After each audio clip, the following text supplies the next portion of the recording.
Внатрешна контрола на МВР ќе го испитува осветувањето на новите полициски возила и ќе истражува кој го викнал свештеникот во кругот на Министерството за да го изврши чинот.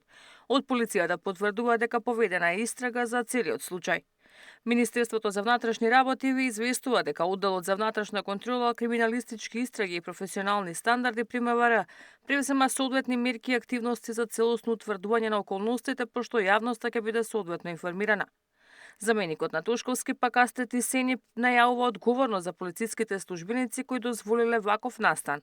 Во објава на Facebook реагира дека прскањето со света вода од страна на верско лице врз службените полициски возила и врз службените објекти е директно кршење на принципот на секуларната држава. Повикувајќи се на Законот за полиција и Уставот, Сени вели дека институцијата МВР има јасни внатрешни правилници и согласно нив ќе бидат повикани на одговорност сите оние кои го организирале или го дозволиле овој чин, не го спречиле неговото извршување и овозможиле влез на верско лице во објектите на МВР за вршење верски активности, пишува и Сени.